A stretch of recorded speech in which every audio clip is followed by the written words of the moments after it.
کتونکو د غږ نیوز په پروګرام لټون کې بنن په دې موضوع خبرې کوو چې د تیرو څو لسیزونه په پښتنه خاوره رواني ترهګرۍ د پښتو په ادب څه اثرات پرېښودي دي. په یادې موضوع د غږ نیوز همکار مراد یاسین د دوو نوموړو ادیبانو ښاغلي فرهاد محمد غالب ترین او پروفیسر ډاکټر بدرول حکیم حکیمزي صاحب سره مرکه کړې ده چې زه منظور افغاني د مرستیال کوربه په حیث تاسو ته وړاندې کوم. اول راځو فرهاد محمد غالب ترین صاحب له او د هغوی نه پس درته د حکیمزي صاحب نظر هم وړاندې کوو. ترهګري چې د پښتنو د وطن د بدقسمتۍ نه که بره دی او که کوزه په دې کې جاري وه او جاري ده او الله دې وکړي چې آینده دپاره نه وي. هغې پښتو ادب ته ډېر نقصان هم رسولی دی او ځینې فایدې مو ته رسولي. د دنیا قریبا په 38 ملکونو ریډیو سټیشنونه چې دي نو دا پښتو نشریات کوي. په هغې کې د قاهرې ریډیو، د جدې ریډیو، د تهران ریډیو، د زاهدان ریډیو، د تاشقند ریډیو، د بنګلادیش، د ډیلي او دغه شانتې د جرمني، د امریکې خو بلا سټیشنونه لګیا دي د پښتو نشریات کوي. او دغه شانتې هغه ادارو چې دغه نشریات کوي نو هغې کتابي کارونه هم کړي، کتابونه هم شایع کړي دي. څو کتابونه زما نظر تیر دي، د اتلان، مشالونه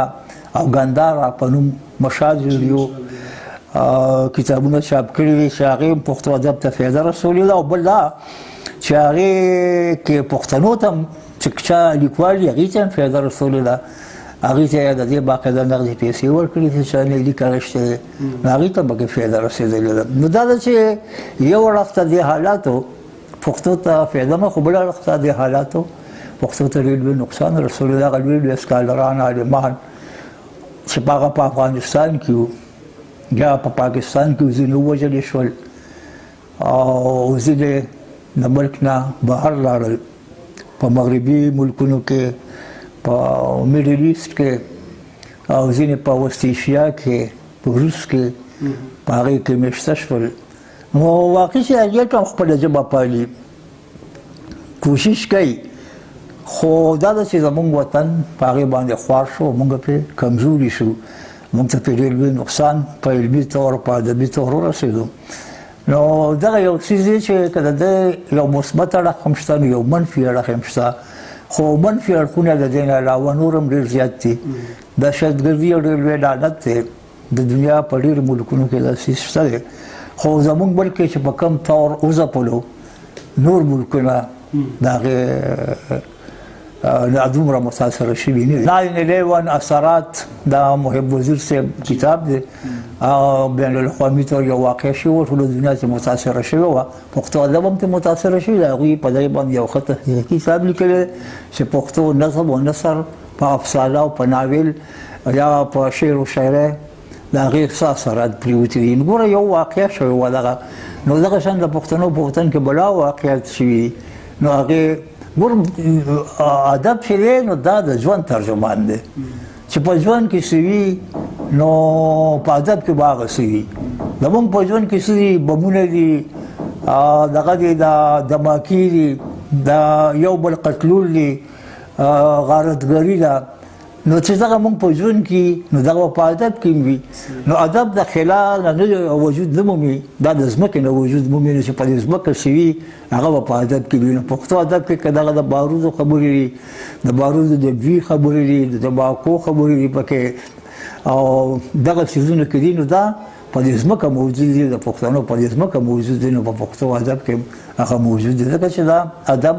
د ژوند ترجماني کوي. د ترین صاحب د خبرو نه پس اوس راځو پروفیسر ډاکټر بدرول حکیم حکیمزي صاحب له چې هغوی په دې هکله باندې څه وایي. ادب د چاپېرچل، ادب د خپل ټولنې، ادب د خپل ولس، د هغې د اقتصادي، د هغې د سیاسي، د هغې د معاشي،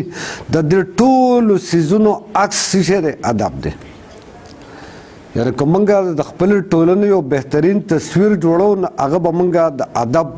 یا د ادبي الفاظو کې به جوړېږي. ابه د غزل شکل نیسي، ابه د شعر شکل نیسي، ابه افسانه جوړېږي، د هغې نه به ناول جوړېږي.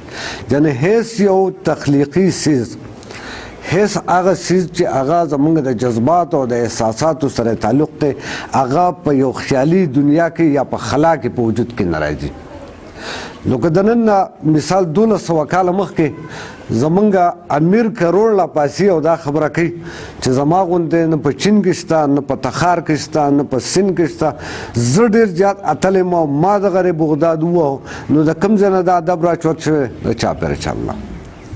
که زما فرض که بیډ نیکه آواز کوي او مناجات وایي چې خدای دا وګړي سیوا کې دا ګڼ کې نو خو کم دي کمزوري دي د مغولو یا د نورو دشمنانو د اغیز لاندې را روان دي د دغه یرې او ترهې په دغه کې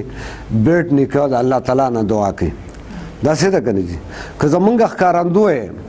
یا زمونږ ملګیار غرشین د شهابالدین غوري سره هند ته ځي او هلته هغه جنګي ماحول کې دی خپلې قصیدې وایي او پښتانه را بیداروي نو د کوم ځای نه راولاړېږي د ماحول نه راولاړېږي که زما خوشحال بابا دا خبره کوي چې لا تر اوسه په لړزه د کاټ پریوزي اورېدلی چې زما د تورې شرنګ دی یا بله هېڅ لیدلی نه شي په دا منځ کې یا مغول له منځه ورک یا پښتون خوار نو د کوم ځای نه دا شر راولاړ شوی دی یقینا د ټولنې نه راټول شوی دی نو په ټولنه کې چې هره حادثه راځي که د ښې راځي او که د بدې راځي شاعر او ادیب هغه د لفظ په حساب د هغې ترجمان دی دی د هغې تصویر پیش کوي دی د غږ په آواز دی د شعر په آواز باندې هغې نه خلک خبروي او د هغې تصویر جوړوي او بیا په خلکو کې دا بیداري راولي چې که دا کار ښه دی نو مخ ته به غواړي که دا بد دی نو دا د دې مخنیوی پکار دی په دغه حواله زه دا فکر کوم چې په هیڅ یو زمانه کې شعر او ادب د خپل چاپېرچل نه بې خبره نه دی دا داسې حال کې چې د تېرو 40 کلونو نه چې ستا د پښتون په خاوره ترهګري روانه ده په هغه وخت باندې چې په افغانستان کې د ترقي پسندو انقلاب کړی دی او د هغې په ضد باندې ټوله دنیا را پاڅېدلې ده او جنګېدلې ده په لر او بر کې د هغې په دغه وضع کې په دغه خونړۍ وضع کې په لکونو پښتانه مړه دي په لکونو باندې مهاجر شوي دي په لکونو باندې هغه مات او ګوډ شوي دي او د هغو کورونه جایدادونه سړکونه بازارونه هر څه یې لتاړ شوي دي په دې کې د 40 کالونو چې زما کم ادب را روان دی نو په وینو لړلی را روان دی دلته تشبیه د بم ده دلته ګودر اوس نشته که د ګودر ذکر کېږي نو هم دا کېږي چې چنار یې سوی دی او چینی چې د هغه په وینو باندې دغه ده که دلته کوتره نه ستایلی کېږي چې د امن کوتره مې په دیوال ناسته ده که ناسته نو دا وایي چې په بمې وزر لګېدلی دی او دغه ده دلته که زما د پښتون شمله نه ستایلی کېږي او که ستایلی کېږي نو تربوزک ستایلی کېږي زمونږ طاهر افریدی باقاعده ناول لیکي په تربوزک باندې دلته کې که افسانه لیکلی کېږي او که غزل لیکلی کېږي په هر یو کې د بم ذکر دی په هر یو کې د خودکش ذکر دی په هر یو کې که دغه هېڅ ذکر نه دی د خپلې هدیرې ذکر دی چې دا په سړکه شوه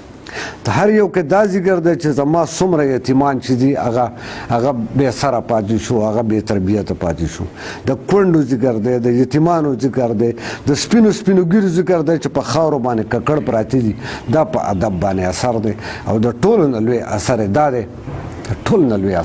دی چې رد عمل یې کړی دی رد عمل یا مزاحمتي شاعري مخې ته راوړې ده بم ډزېدلی دی وینې توی شوي دي جازونه راغلي دي خلک یې وژلی دی جوماتونه په موږ وران شوي دي حجرې په موږ وران شوي دي په پښتون ولس باندې په ټوله دنیا کې د ترهګر په نامه باندې پیژندلی شوی دی په ټوله دنیا کې د یو غیر مهذب قام په نامه باندې پیژندلی شوی دی خو شاعر او ادیب هم د دغه اثر لاندې دا आवाज پورته کړی دی سپینه کوتره یې ستایلې ده عدم تشدد یې ستایلی دی امن یې ستایلی دی رورولۍ आवाज یې کړی دی د اتفاق आवाज یې کړی دی د قلم د اهمیت आवाज یې کړی دی په یو ځای د جرګه کېدو आवाज یې کړی دی او په دغه ترهګر باندې او د دغه ترهګر په مرستیال باندې आवाज کړی دی چې د پښتون د ګریوانه لاس وباسه دا ټول اثرات په ادب باندې سیسنې شوي دي هم د دې تیرو بدو حالاتو اثرات یا د دغه بم او بارود یا د دغه تشدد اثرات چې دي هغه زموږ په ادب په دغه شکل کې شوي دي کتونکو تاسو د نن لټون پروګرام وکړو پر روان پروګرام کې به د یوې نوې موضوع سره ستاسو وړاندې راځو تر هغې پورې درنه اجازت غواړم